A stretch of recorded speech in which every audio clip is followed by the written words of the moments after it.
PC for the CE before the ExCo.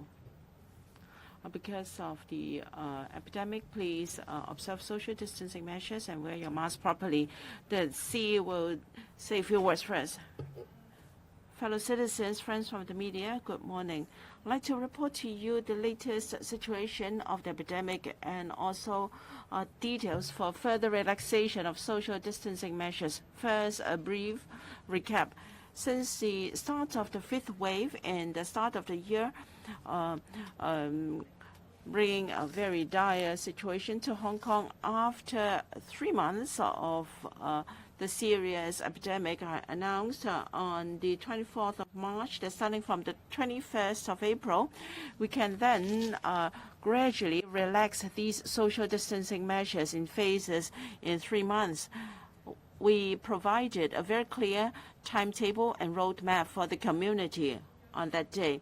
I'm pleased to say that under the staunch support of the central authorities, the hard work of the government and also the concerted efforts of different sectors of the community, I'm pleased to say that we can gradually resume normal life as announced on the 21st of March. The following few things has happened after the Easter holidays on the 19th of April.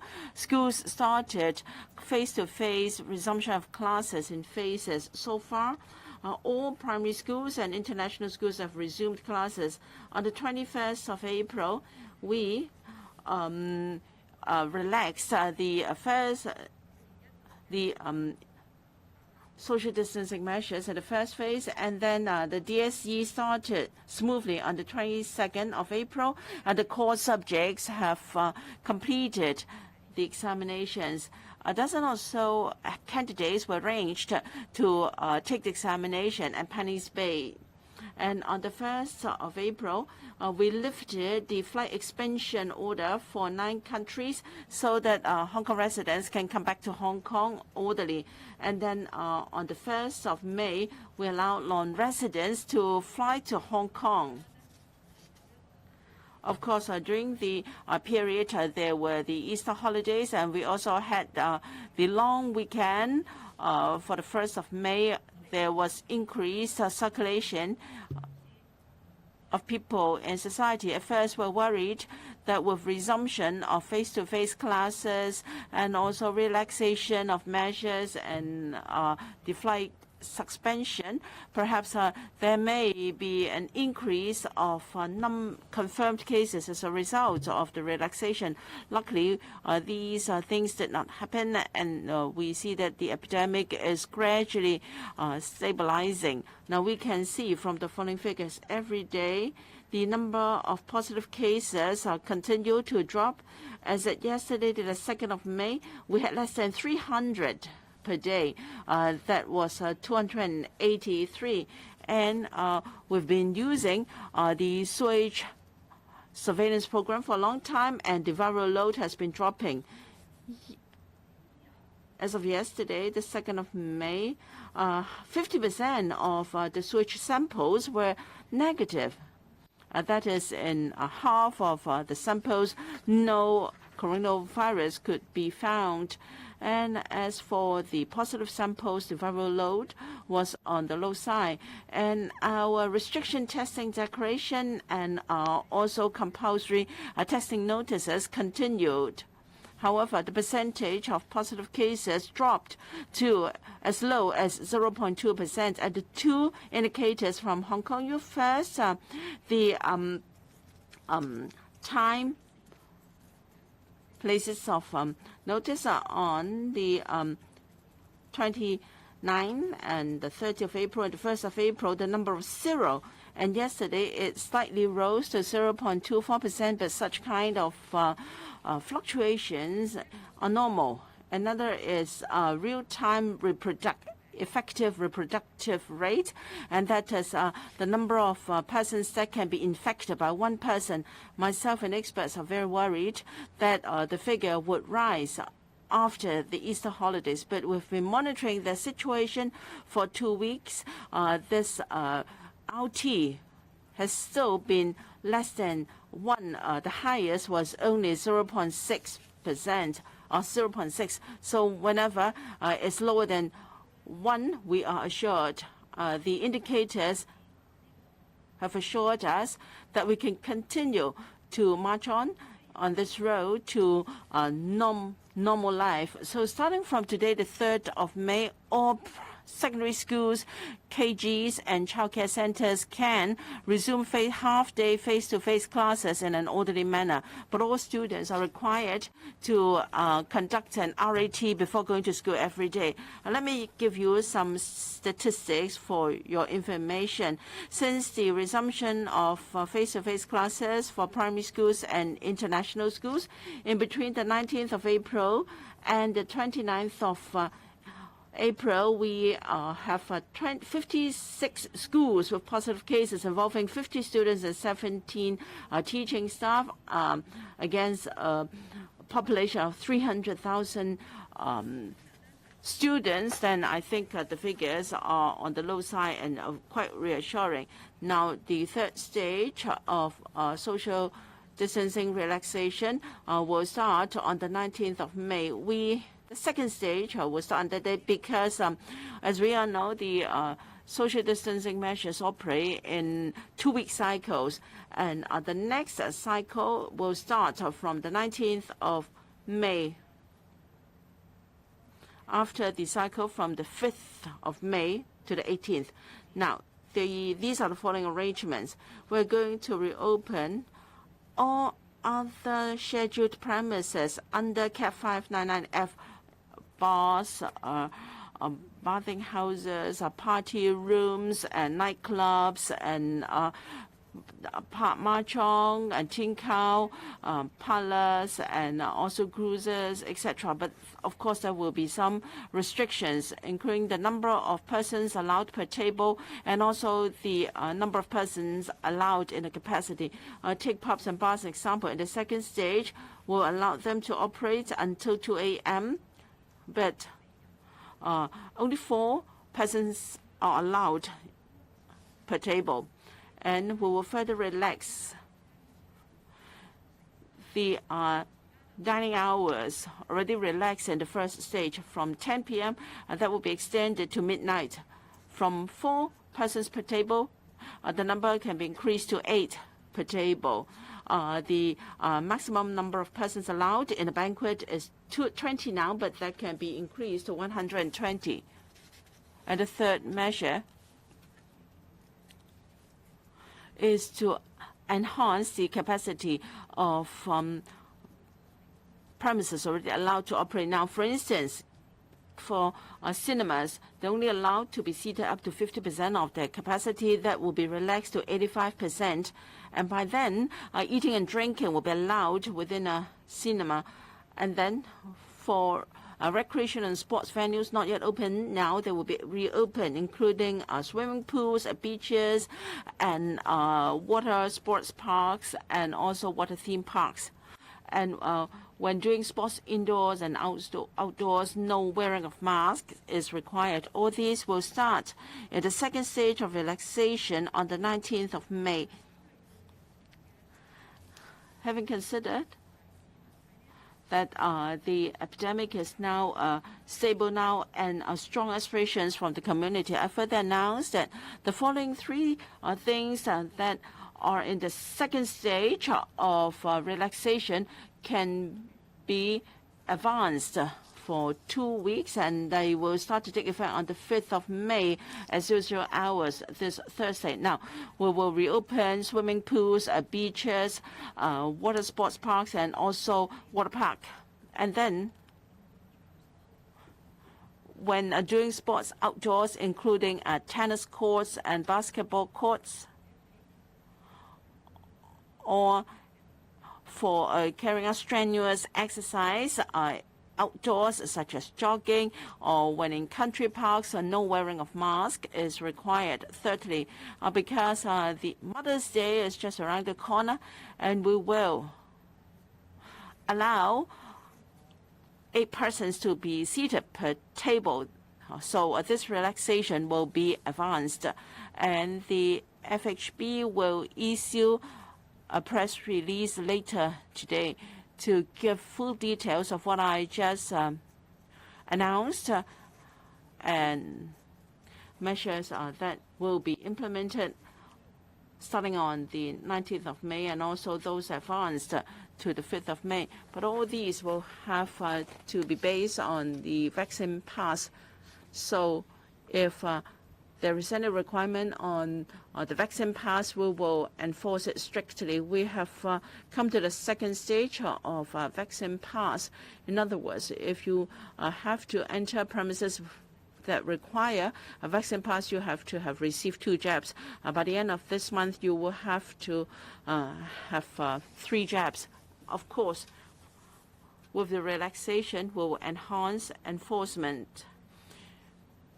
During the long weekend, in between the 30th of April and the 1st of May, the departments conducted 4,800 patrols and 180 fixed penalty tickets of 5,000 each were issued, and also 45 prosecutions were taken. I have to appeal and remind operators of premises that you must act in accordance with the vaccine pass requirements. Now, the road to normal life will also include the provision of services. The majority of government services have resumed normal. I'd like to comment on HA clinics and also hospital services.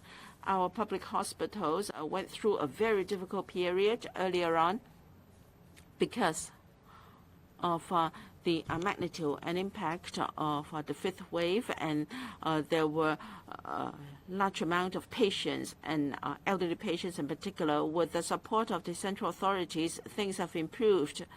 Now, about 1,300 COVID patients are still being treated. We have 29 critical cases and 58 serious cases, accounting for about 7% of all the patients being treated. There are 6 patients being treated in ICUs. Because the number of cases has dropped recently, COVID patients that require hospitalization has dropped substantially. On average, we have 75 patients admitted on a daily basis, but 140 patients discharged per day. We have procured sufficient number of oral COVID drugs being used at various venues, and 27,700 patients have been prescribed new oral drugs for COVID-19. Many HA staff were infected with COVID previously, but 98% of the staff members that have been infected have returned to their duties. So the HA has now restored their normal manpower level, and I noticed that HA is gradually resume its general outpatient clinic services, and also other hospital and clinic services suspended because of the epidemic. In view of this, I agree that starting from tomorrow, that is the 4th of May, HA can turn its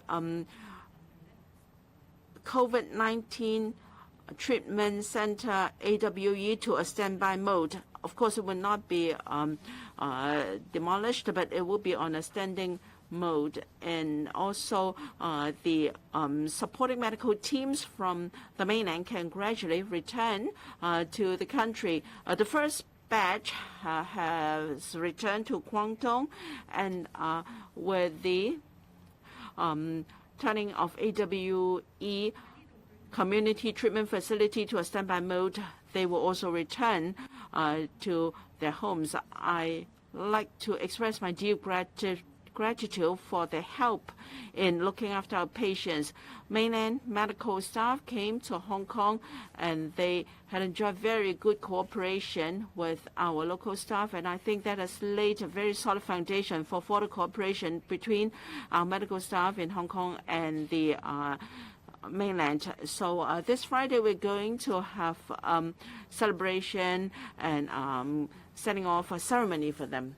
Thank you. We will now take questions. Please raise your hands and please identify your media organization and put your questions with the microphone we provide you with. Because of the time, please limit your questions to 2, and there will be no pull-up questions. The gentleman in the front. Good morning, Chief Executive, Hong Kong 01. 2 questions. Now about your achievements in your term of office. This is your term of office is coming to a close. So in your 5 years tenure, concerning your promises, besides the one that you said you couldn't fulfill for sure, what do you think about your achievements? Now you said the land developments in Hong Kong has been in delay and there have been hold-ups. So what do you think about your performance? Now about the latest proposal by the chief executive candidates that there should be an advanced allocation of a PRH. So what do you think about it? I'm not going to answer these 2 questions in details. I think we should concentrate on the relaxation of social distancing measures and so on. Of course, there are only 2 months left in my office. Like I said, I would like to summarize my work in my tenure, but today is not the time. And I'm not going to comment on the election manifesto of the chief executive candidate. Thank you. Next question, the gentleman in white. South China Morning Post. First question relating to the epidemic measures. Sorry, can you speak up? Sorry, You're is quite Chris far away. Sorry. Is that better now? Can you hear me? No. Yeah? No, still not. Because you are wearing masks and you're too far away. Can you slowly and speak up? Okay, so it's Chris from the South China Morning Post. Good morning. And the first question is relating to the anti-epidemic measures. Has the government considered relaxing the requirement for vaccinated students to test less frequently? Is that something on the table that the government's considering? If so, when is there a timeline to do so? If not, what is the consideration of not doing that because a lot of parents are worried that it's going to cost a lot of money to buy RAT? And the next question is, today is Press Freedom Day.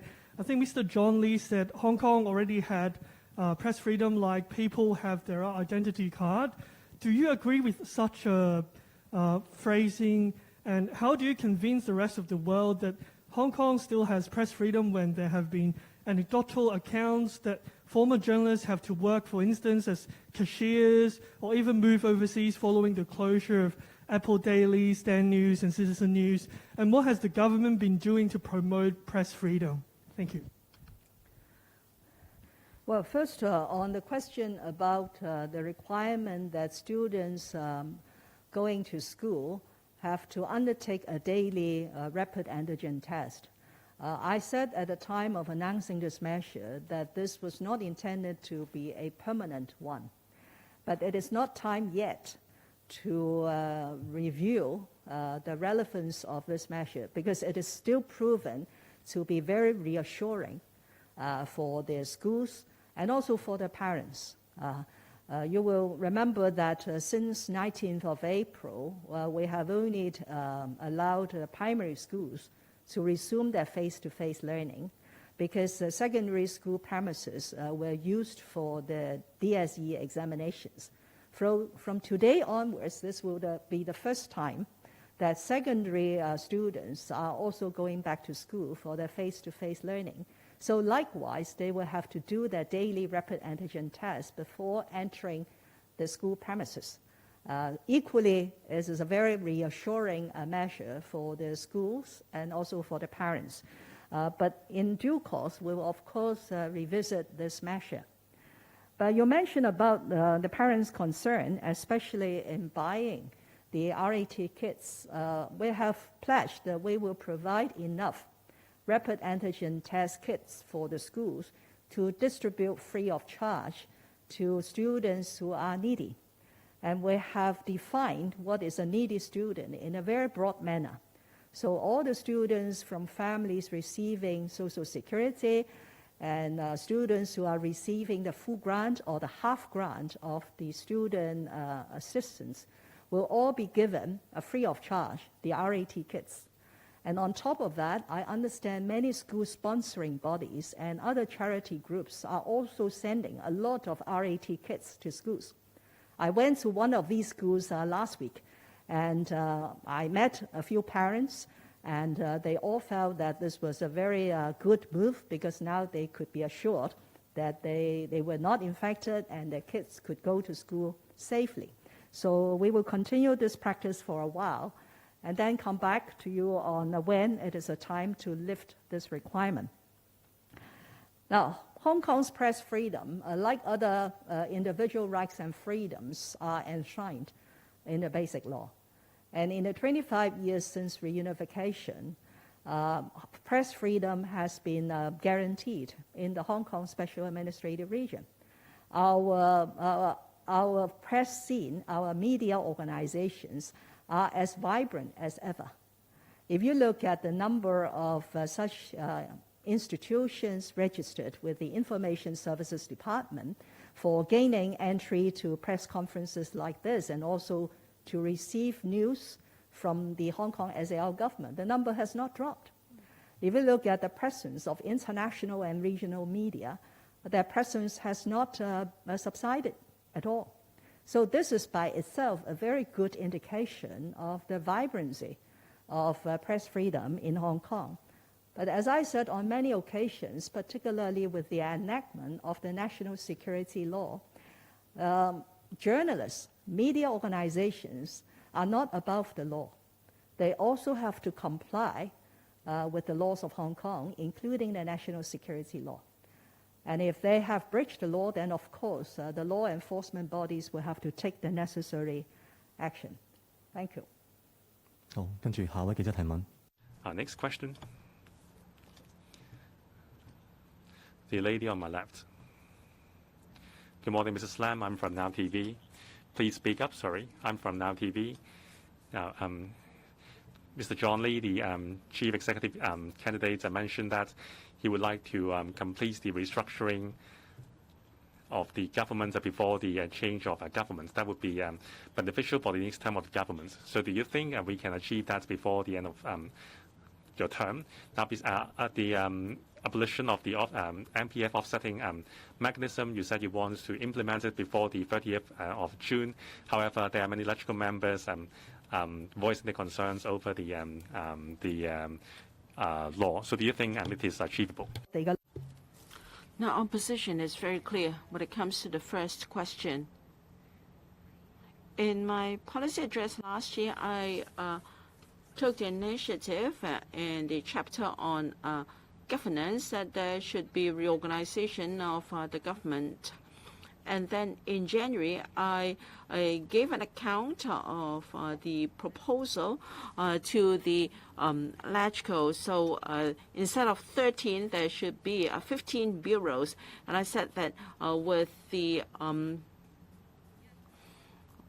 after the election of the sixth term of the CE, with the agreement of the CE elect, then this term of government and this term of CE will help to secure funding and approval from LegCo. Otherwise, on the 1st of July, when they take the oath to office, it would be difficult to have the full team, and then they cannot have a director or a secretary for tourism, culture. So as I said, after the election of the CE is completed, then we're going to submit all the relevant details, including the financial implications, the proposal and structure to the CE elect. In fact, the CE elect's office has just been set up, and with his agreement, we're going to help to implement the proposal. Hopefully, we can secure the approval of LegCo before the 30th of June. Now, that includes two parts. First, we need the approval of the Finance Committee. LegCo has to approve the additional establishment of the two bureaus, and we also need to fulfill the establishment requirement for these bureaus. And so we need the approval of ESC and also the Finance Committee, and then we have to pass a government motion to reallocate the roles and functions of the new secretaries. So we have a very tight timetable to work on. Now, we have 90 legislators because the Patriots are ruling Hong Kong, and I'm quite confident that the task can be completed. But am I just as confident that the bill to abolish the offsetting mechanism in the MPF? Now, that really depends on the Legislative Council, because the government has already submitted the bill to the Council, and government officials have attended Bills Committee meetings a number of times to answer questions. Now, there has been over 10 years of debate on the abolition of the offsetting arrangements in the community. There have been numerous rounds of discussion in the Council. We've only presented the bill to the Council with widespread support in the community. Now, these call for moratorium has only happened in the past few days because we have had extensive discussions, and the government is going to commit heavily financially to help SMEs to help to adapt to the new environment after the abolition. We still have 2 months to go before the 30th of June. So if LegCo is willing to do this service to our labor sector, to the community, I'm sure it can be done, because even the bill to improve our electoral system, which is way more complicated than this bill, only took 44 days to be scrutinized and passed. So I have seen how efficient the government or the LegCo can be. So I appeal to different sectors and parties of the Legislative Council, and please have the best interests of the community and the labor sector in mind, and help to pass the bill to abolish the offsetting arrangement. Last question, please. Mrs. Lam. Good morning. I am from Cable TV. I'd like to ask about the relaxation of social distancing measures. A few measures will be relaxed 2 weeks ahead of your schedule. Are you worried that this would lead to a surge of cases? Now, for the second stage of relaxation, some measures will be implemented on the 5th of May, some on the 19th of May. What is the basis for this different timetable? What are the justifications? It's reported in some media that the judiciary will have an annual review committee to enhance the performance and of some judges is for management purpose. Do you think that is appropriate? The UK did study this possibility, but came to the conclusion that it would undermine judicial independence. Do you think this new arrangement will undermine judicial independence? Will judgments by courts be influenced? Do you think it is appropriate to introduce such a system to appraise the performance of judges?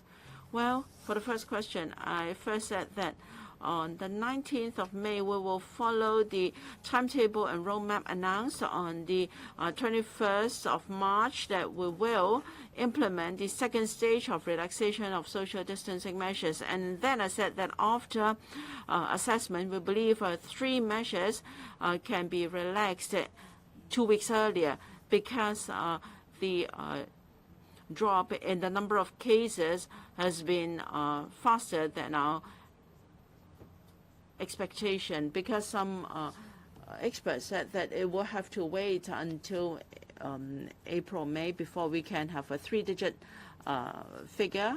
But then we have seen the drop very quickly, and then over 300,000 students have resumed face-to-face classes, and they are required to do RAT every day. We only got sporadic positive cases. So that is the overarching consideration. And then I also talked about the strong aspirations from the community for reopening of swimming pools and beaches. Now, the weather has been cooler in the past 2 days, but you may recall that around the end of April, we have had the hottest April for a long time. The temperature was over 30 degrees Celsius. So the weather was so fine, and if we do not allow people to swim, that is very hard to justify. And the second thing is about wearing of masks. I think there is already a consensus when it comes to jogging, playing ball games, and sports activities that do not have any people person-to-person contact. Then it's difficult to keep your mask on, and then sometimes it's not so good to one's health. And as for the catering businesses, now the Mother's Day is around the corner, and then on that weekend we've also gone holiday for the Buddha's birthday. So now we hope that by relaxing the number of patrons allowed in the table, 3 generations, the grandmother and mother, and also the 3rd generation can share a table together. Now I am the head of the Hong Kong SAR. I have some responsibility to the judiciary, of course, but I hold on to the principle that we have an independent judiciary, and then they can operate with a high degree of autonomy.